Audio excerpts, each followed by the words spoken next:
invitado a esta hora en el informativo del Eje Cafetero.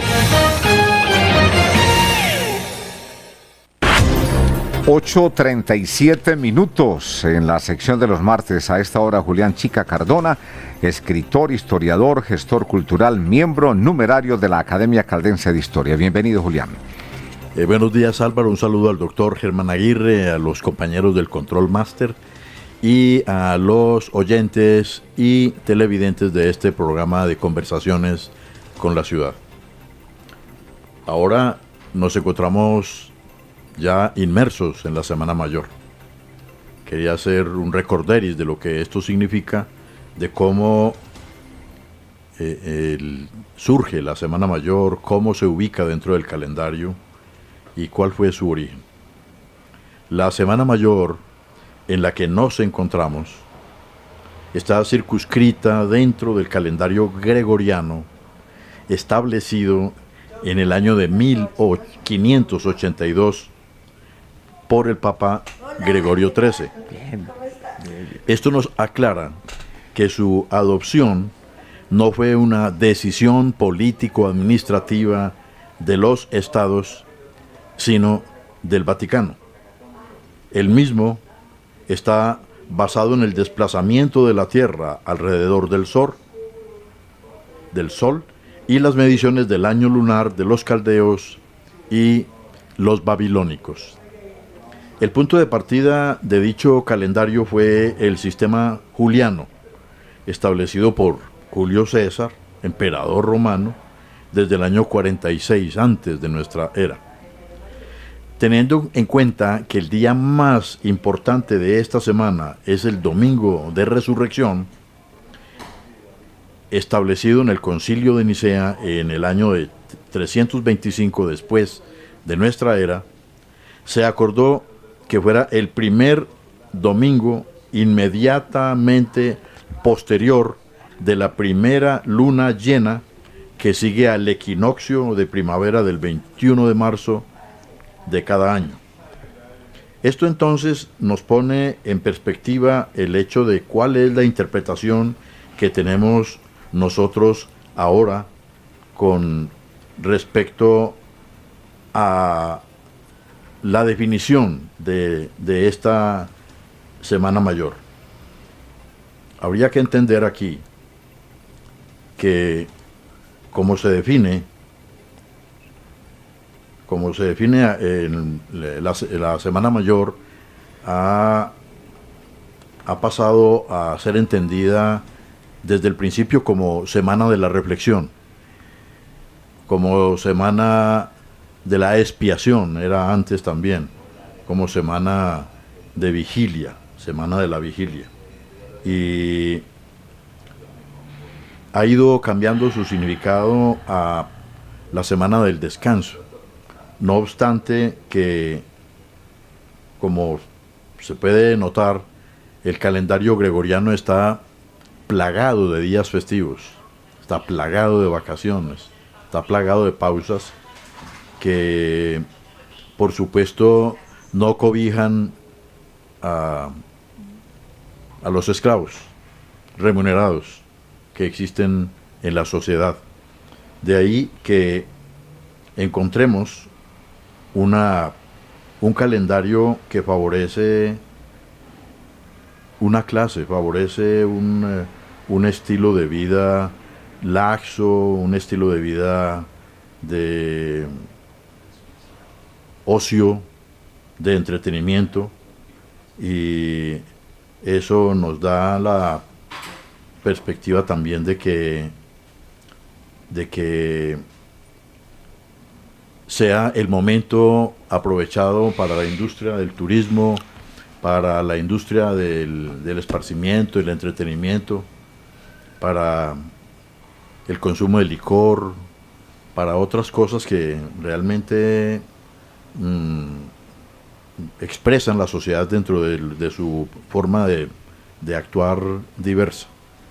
De ahí que haya una crisis de contenidos con respecto a lo que significa la Semana Mayor, la Semana Santa. Hay una crisis de contenidos, y eso pues lo notamos nosotros en este año en el que ha habido un viraje con respecto a la toma de lo que representa el esfuerzo de recuperar, por ejemplo, el pasaje del Via Crucis Pereira Dos Quebradas, que fue un esfuerzo titánico, acelerado, donde se sumaron muchas voluntades para que en este momento, como se constata, este lugar de culto, de peregrinación, un lugar histórico para la comunidad, como el Via Crucis Pereira Dos Quebradas, que está listo para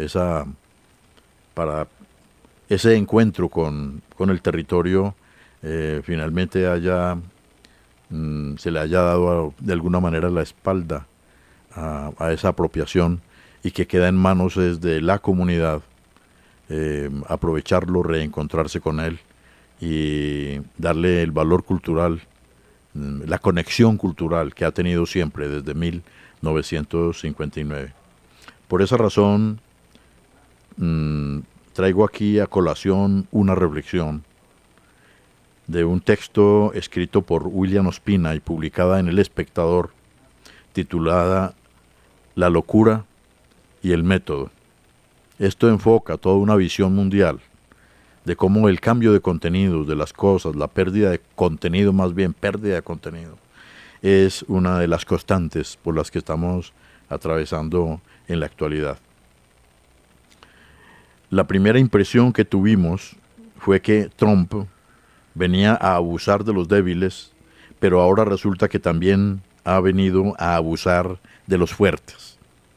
No solo se atreve a maltratar a Panamá y amenazar a Colombia, sino que menosprecia a Dinamarca, ofende a México, mortifica a Canadá y ningunea a la Unión Europea y a Zelensky, sentándose solo a negociar con los rusos. Dirán que está loco, pero tal vez nos toca decir que el personaje de Shakespeare, que hay un método en su locura. Las cosas que dice son escandalosas o espantosas, pero la diferencia está en que Biden, quien tuvo hasta hace un mes y medio todo el poder que Trump tiene ahora, en vez de decirlas, las ha hecho. Trump chantajea con el arrasamiento de Gaza y la expulsión de los gazatíes, pero Biden permitió el arrasamiento de Gaza y la expulsión de los gazatíes. Y extrañamente, Trump habla de detener la guerra de Ucrania, que ha costado la vida de cientos de miles de muchachos ucranianos y rusos, mientras que todo el tiempo Putin y Biden la han alentado. Pero si la malignidad de Putin es innegable, como lo demuestra esta guerra, tampoco puede negarse la malignidad de una industria militar a la que siempre le convino la teoría del enemigo absoluto. Hay toda una leyenda sobre la agresividad rusa, pero más agresivos que los rusos y los chinos han sido los franceses y los ingleses, los alemanes, los japoneses y los italianos, para no hablar de los Estados Unidos.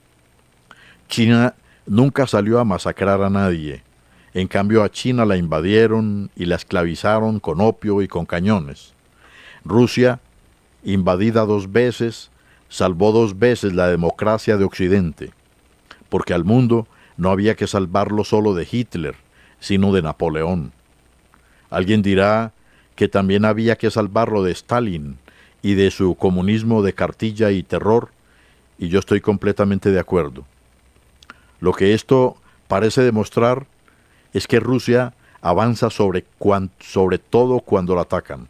Sepultó a las tropas de Napoleón, devoró a las tropas de Hitler y, llevada por el impulso guerrero, no se detuvo hasta tomarse el cuartel general de los nazis, plantar su bandera en el Reichstag y, al calor de una doctrina feroz, apoderarse de Europa Oriental.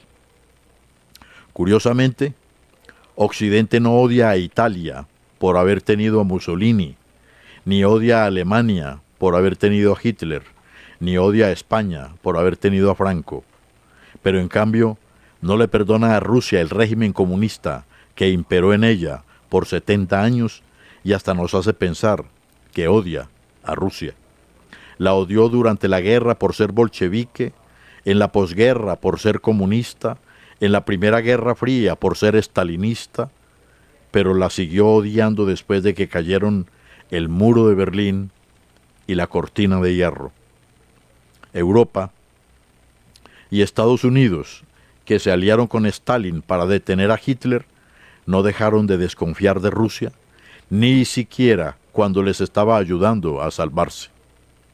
Por eso, al final de la guerra, no llegó la paz, sino la Guerra Fría. La OTAN nació contra la Unión Soviética. Contra la OTAN nació el Pacto de Varsovia. Los dos bloques siguieron armándose como si la guerra no hubiera terminado, y a la sombra de ese conflicto monstruoso y de sus arsenales nucleares nacimos todos nosotros.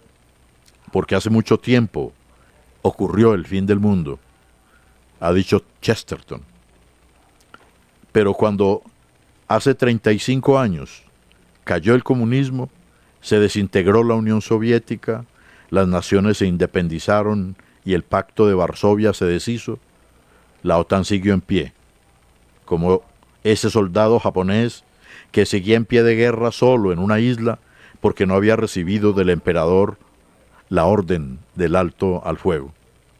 La OTAN siguió siendo la encarnación de ese recelo de Occidente, de ese odio de Europa que también, intentando comprenderlo, podríamos llamar ese miedo de Europa, que no es un miedo angustiado y pasivo, sino un miedo activo y hostil. De modo que, aunque la Unión Soviética contribuyó a la salvación de Europa, Europa la siguió viendo como una peste, siguió teniendo el hegemonismo imperial ruso, a pesar de que si algo hizo ese imperio fue desintegrarse, y muchas de sus repúblicas estrecharon sus lazos con la Unión Europea. Lo que está por resolverse ahora es qué tanto los rusos quieren recuperar su imperio desintegrado, qué tanto quiere Putin de verdad apoderarse de Europa, o qué tanto ese temor o esa crispación paranoide es apenas un mal sueño europeo, la dificultad de superar los traumas de una larga historia de fronteras violadas, invasiones brutales y carnicerías sin nombre. ¿Por qué pueden hoy abrazarse los antiguos contendores de Verdún y no pueden abrazarse los de Stalingrado? ¿Cuánto tiempo tiene que durar ese trauma? ¿Por qué el Japón es amigo de los Estados Unidos y Europa no puede ser amiga de Rusia? ¿Es esa discordia apenas una obsesión traumática o tiene alguna explicación más activa? Por ejemplo, la industria militar, para la que esta tensión de 8 décadas, este chantaje de 8 décadas contra la humanidad, ha sido una inagotable mina de oro. Todas esas preguntas saltan ahora cuando el aparentemente sosegado tablero del mundo se sacude, cuando del cubilete de Donald Trump parecen brotar tensiones, conflictos y crímenes que en realidad ya estaban activos y eran estremecedores y atroces. La guerra de Ucrania, con su 1.000.000 de muertos, la venganza oprobiosa pero modélicamente bíblica del Estado judío, que no cobra ojo por ojo como hace milenios, sino que cobra 1.200 muertos judíos con 50.000 víctimas palestinas. La pugna de Rusia por Crimea, que está tan viva como en los tiempos de Tolstoy, la pugna de China por Taiwán, la guerra minuto a minuto por el petróleo mundial. Y lo que estamos viendo en Ucrania es como si un hombre hubiera sido asaltado a un bosque por unos matones y el aliado justiciero que viene a salvarlo se le queda con la cartera. Hasta aquí, Conversaciones de Ciudad con Julián Chica. Feliz y provechosa Semana Mayor en este año 2025. Bueno, Julián, igualmente para usted, Julián Chica Cardona, que es miembro numerario de la Academia Caldense de Historia. Una bonita Semana Santa le deseamos también. Son las 8 de la